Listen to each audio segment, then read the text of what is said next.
Do you remember that one crazy episode of Pokemon that went like this? Henry Kissinger! War crime attack! We should bomb Cambodia and Laos without telling Congress.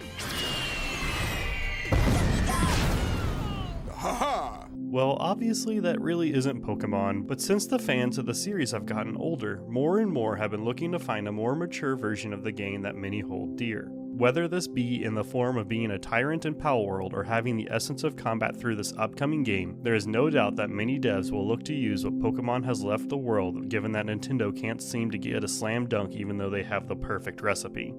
Developed by solo dev at Button Factory Games and published by Cobra Teku Games comes The Edge of Allegoria, a turn-based RPG inspired by classic titles from the golden age of handheld gaming. Taking a more adult-oriented approach to the genre, you will set out on a journey with your faithful companion and meet a variety of wonderful people who are always eager to help you. If you believe that, then the rest of this video is probably not for you. But for everyone else, let's jump on in and see what we can discover about The Edge of Allegoria.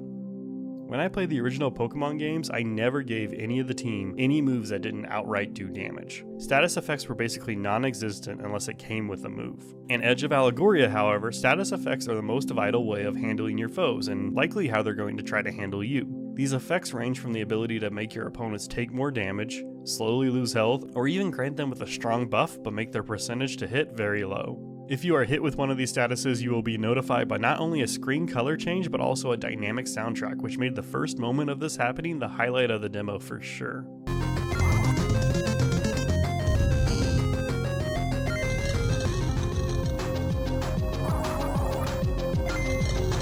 The moves you learn are mastered from various equipment like a folding razor, a talisman, and based on this image, what I can only assume is a gun?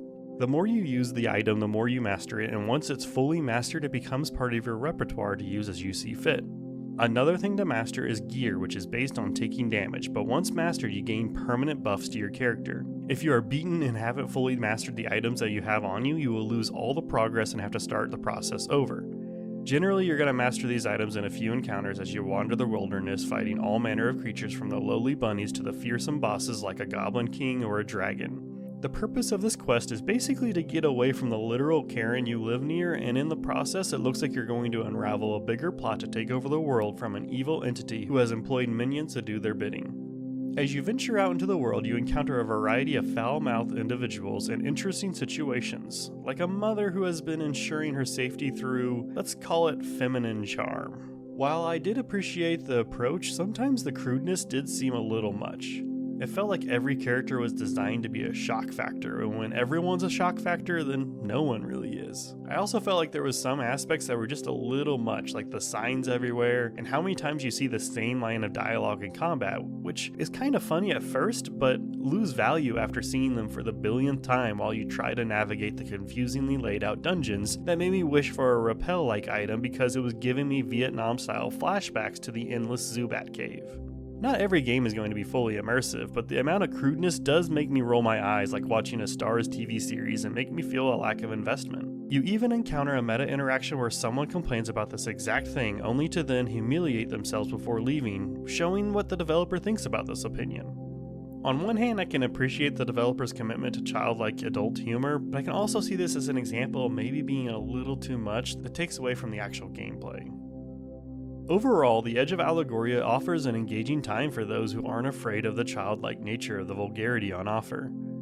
The depth and strategy in managing your gear and manipulating the odds to be in your favor for placing status effects on your foes is actually a satisfying game loop, although the number of encounters did make me want to skip through fights. While it is tedious to go to and roam around inside dungeons, every time I walked away from the game I kept feeling it pull me back in to see what I was missing, so maybe it does end up working. Set to release on December 3rd, if you're looking to get your fix on the classic Pokemon style games with a mature approach, then look no further. But that'll be it for this video. I hope you have a great rest of your day, and as always, be kind to one another.